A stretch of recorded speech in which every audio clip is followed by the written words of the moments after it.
ಧರಣಿ ದೇವಿಯ ಮುಕುಟದ ಹಾಗೆ ಕುಪ್ಪಳಿಸ್ತಾ ಇರುವುದು ಇದುವೇ ಹೊಳೆನಾಡು. ಈ ಹೊಳೆನಾಡಿನಲ್ಲಿ ಧರ್ಮಣ್ಣ ಶೆಟ್ಟಿ ಎನ್ನುವುದಾಗಿ ನನ್ನ ಕರೀತಾ ಇದ್ದಾರೆ. ಹೌದಪ್ಪ, ಬಂಟ ಮನೆತನದಲ್ಲಿ ಆವಿರ್ಭಾವಕ್ಕೆ ಬಂದವನು ನಾನಿದ್ದೇನೆ ಸ್ವಾಮಿ. ವಿಶಾಲವಾದಂತ ಈ ಪ್ರಪಂಚದಲ್ಲಿ ಕಣ್ಣಿಗೆ ಕಾಣದ ಶಕ್ತಿ ಒಂದುಂಟು ಎನ್ನುವುದಾಗಿ ಅನೇಕರು ಹೇಳ್ತಾರೆ. ಆ ಶಕ್ತಿಯ ಮೇಲೆ ನಾನು ವಿಶ್ವಾಸವನ್ನು ಇಟ್ಟುಕೊಂಡವ, ನಂಬಿಕೆಯನ್ನಿಟ್ಟುಕೊಂಡವ. ಅವರವರ ಭಾವಕ್ಕೆ ತರದಾಗಿ ಅವರವರಿಗೆ ಭಕ್ತಿ ಎನ್ನುವುದಾಗಿ ಹೇಳಿದ್ರು. ಕೆಲವರು ದೇವರನ್ನ ನಂಬಲಿಲ್ಲ, ಇನ್ನು ದೇವರನ್ನ ನಂಬಿದ್ರು. ದೇವರನ್ನು ನಂಬಿ ಜೀವನ ಸಾಗಿಸಿದವನು ಈ ಧರ್ಮಣ್ಣನ ತಪ್ಪಾಗ್ಲಿಕ್ಕಿಲ್ಲ. ಎಲ್ಲರೂ ಕೊಂಡಾಡ್ತಾ ಇದ್ದಾರೆ. ಸಜ್ಜನವಂತನ, ಸದ್ಗುಣವಂತನ, ಸಶೀಲವಂತನ ಧರ್ಮಣ್ಣ ಶೆಟ್ಟಿ ಎನ್ನುವುದಾಗಿ. ಹೌದಪ್ಪ, ನನ್ನ ಬಗ್ಗೆ ಖ್ಯಾತಿಯನ್ನು ಹೊಂದಿದ್ದಾರೆ. ಇದರ ವಿಷಯದಲ್ಲಿ ನಾನು ಸಂತೋಷಗೊಂಡದ್ದೇ ಹೌದು. ಇನ್ನು ನನ್ನ ಕಾಯಕದ ಬಗ್ಗೆ ಹೇಳಿದ್ರೆ, ನಿತ್ಯದ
ಎನ್ನುವುದಾಗಿ ಹೇಳಿದ್ರು.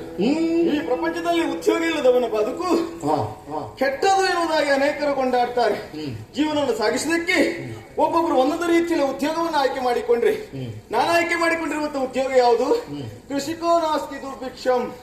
ಯಾರು ಕೃಷಿಯನ್ನು ಅವಲಂಬಿಸ್ತಾರೋ ಅವರಿಗೆ ದುರ್ಗತಿ ಅನ್ನೋದು ಪ್ರಾಪ್ತಿಯಾಗುವುದಿಲ್ಲ, ಬರುವುದಿಲ್ಲ ಎನ್ನುವುದಾಗಿ ಪ್ರಾಜ್ಞರೇ ಹೇಳಿದ್ದಾರೆ.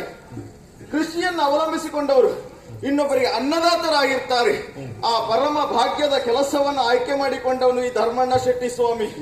ಹೌದಪ್ಪ, ನನ್ನ ಇಳಿಯ ಒತ್ತಿನ ಜನರೆಲ್ಲ ಸೇರಿಕೊಂಡು ಪ್ರತಿನಿತ್ಯ ಕೃಷಿಯ ಕಾರ್ಯವನ್ನೇ ನಾನು ಮಾಡಿದವನಿದ್ದೇನೆ. ಅದಾರು ಈ ಕಡೆ ಬರ್ತಾ ಇರೋದು ತಿಮ್ಮಣ್ಣ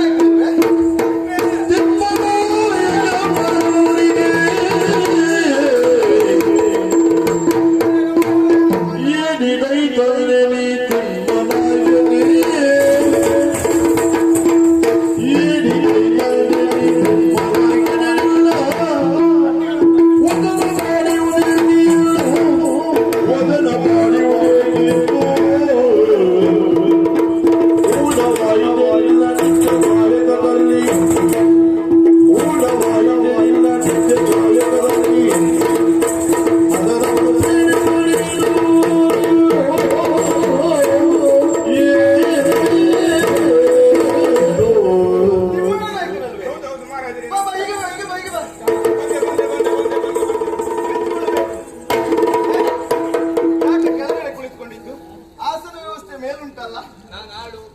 ನೀವು ಆಳುವವರು. ಯಾವತ್ತಾದ್ರೂ ನಾನು ಹೇಳಿದ್ನ? ನೀವು ಹೇಳಲಿಲ್ಲ. ಆ ಭಾವನೆ ನಾನು ಇಟ್ಕೊಂಡಿದ್ದೆ. ಆಳು ಕೀಳು ಎನ್ನುವುದು ಈ ಧರ್ಮಣ್ಣನ ಶೆಟ್ಟಿನ ಬದುಕಿನಲ್ಲಿಲ್ಲ. ಎಲ್ಲರೂ ಸಮಾನಿಗರು ಎನ್ನುವಂತ ಭಾವನೆಯಲ್ಲಿದ್ದವರು ನಾನಲ್ವೇನೋ? ಈ ಶೆಟ್ಟರು ಮಾತ್ರ ಈ ಗುಣದಲ್ಲಿದ್ರು. ಅಂದ್ರೆ ಉಳಿದವರು ಯಾರು ಇಲ್ಲವಂತ ಭಾವಿಸಿಕೊಂಡಿದ್ದ? ಒಂದ್ 2-3 ಶೆಟ್ಟರು ಒಡನಾಟ ಮಾಡಿದೆ ನಾನು. 3 ಜನಕ್ಕೆ ಒಡನಾಟ ಮಾಡಿದೆನ್ನುವ ಕಾರಣಕ್ಕೆ ಎಲ್ಲರನ್ನ ದೂಷಿಸುವುದು ತಪ್ಪಾಗ್ತದೆ, ಗೊತ್ತುಂಟ ನಿನಗೆ? ನಮ್ಗೆ ಇದೇ ಜಾಗ ಸಾಕು ಅಂತ ಕುಳಿತುಕೊಂಡಿದ್ದೇನೆ. ಓ ತಿಮ್ಮಣ್ಣ ನಾಯ್ಕರೇ, ಹೇಳಿ. ನಿಮ್ಮನ್ನು ಯಾವಾಗ್ಲೂ ನೋಡುವವು ನಾನು, ಗೌರವದಿಂದ ಕಾಣುವವರು. ಆದ್ರೆ ಇಂದಿಲ್ಲ ನೀವು ಬಂದ ಪರಿ ಏನೋ ವಿಶೇಷತೆ ಉಂಟು. ವದನವನ್ನ ನೋಡ್ತಾ ಇದ್ದೇನೆ. ಹದನದಲ್ಲಿ ಏನೋ ತೊಂದರೆ ಉಂಟು ಎನ್ನುವುದಾಗಿ ವದನ ಸೂಚಿಸ್ತಾ ಇದೆ. ಹೌದು, ಯಾವುದೋ ಅಂಜಿಕೆ ಉಂಟು, ಹೇಳುವುದು ಬೇಡವೆನ್ನುವಂತ ಗೊಂದಲ ನಿಮಗುಂಟು.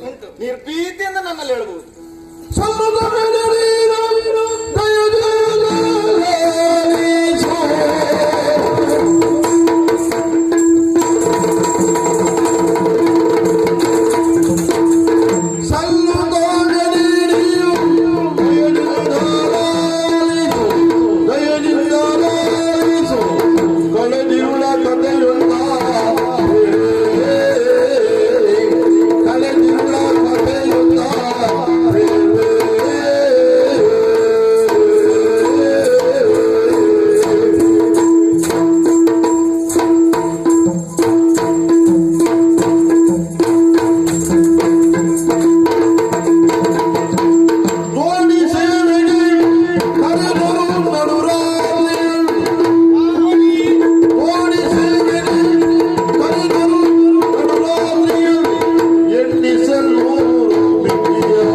ನಿಮ್ಗೆ ಗೊತ್ತಿಲ್ಲದ ಕತೆ ಹೇಳುವ ಅಂತ.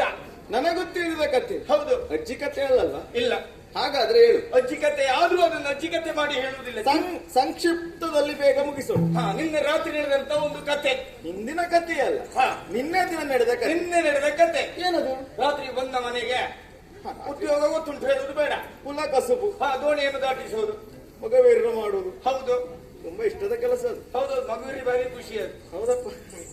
ಅಲ್ಲ, ಮಗುವಿರ ಗೊತ್ತಿ ಹೇಳುದು. ಮಗುವಿನ ಬಗ್ಗೆ ಏನೋ ಒಂದು ವಾತ್ಸಲ್ಯ ಉಂಟು ನಿಮಗೆ. ಎಲ್ಲರಿಗೂ ನನ್ನ ವಾತ್ಸಲ್ಯ ಉಂಟು. ನನ್ನ ಆಯ್ತು. ಅವಾಗ ರಾತ್ರಿ ಮಲಗಬೇಕಂತ ಎಣಿಸ್ಕೊಂಡಾಗ 1000 100 ಜನ ಕರೆದಾಗ ಆಯ್ತು ನಿನ್ನ ದೋಣಿದ ಆಚೆಗೆ ಬಿಡುವಂತ. ಯಾರೋ ಪ್ರಯಾಣಿಕರಿರ್ಬೋದು, ಕರೆದಿರಬಹುದು ಅಂತ ಹೋದೆ. ಹಾ. ಹೋಗಿ ನೋಡುವಾಗ ಒಬ್ರು ಅಲ್ಲ ಇಬ್ರು ಅಲ್ಲ, ಮತ್ತೆ 101 ಮಂದಿ ಇದ್ದಾರೆ. 101 ಮಂದಿ. ಹಾ. ನಿನ್ನ ದೋಣಿಯಲ್ಲಿ ನನ್ನ ದೋಣಿಯಲ್ಲಿ ಬರುವುದಕ್ಕಾಗಿದ್ದವರು. ಹಾ. ಹಾ. ಹಣ ಕೇಳಿದೆ. ಹಾ. ಹಣ ಇಲ್ಲ ಅಂತ ಹೇಳಿದ್ರು.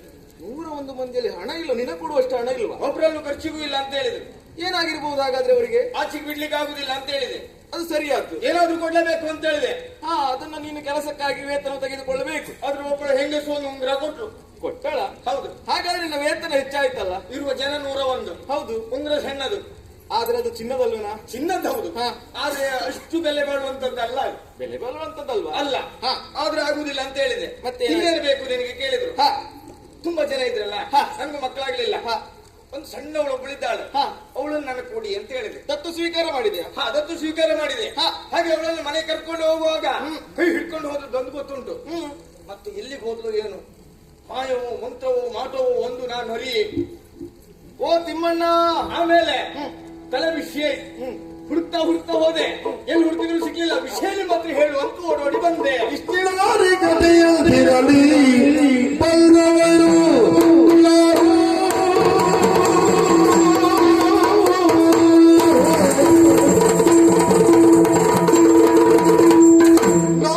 ನಾರಿಗತೆಯಂತಿರಲಿ ಬಂದವರು ಯಾರವರು, ಬಂದವರು ಯಾರವರು ಊರು ಕೇಳಿಗಳಲ್ಲಿ ಕಾಣೆ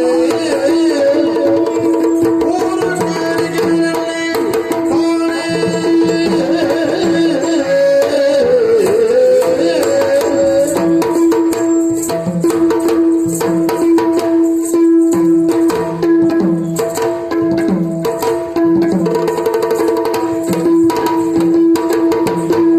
ಸಾರಮೇಳೆಯ ಕಲೆಯ ಬೇಡ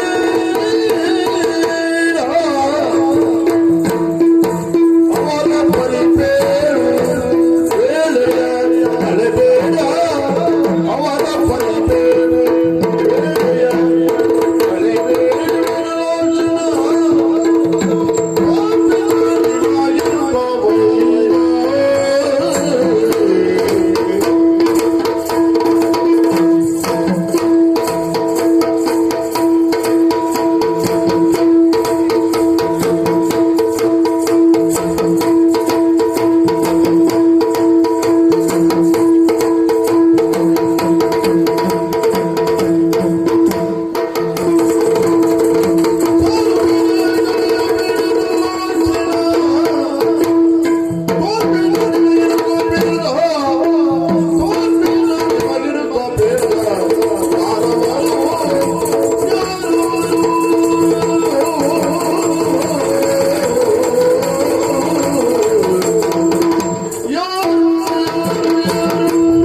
ಓ ನಾಯಕರೇ, ಶೆಟ್ರೆ, ನೀವು ಹೇಳುವಂತ ವಿಷಯವು ಕುತೂಹಲ ಆಗಿದೆ. ಹೌದಾ? ಯಾರನ್ನು ಬೆಚ್ಚು ಬೀಳಿಸ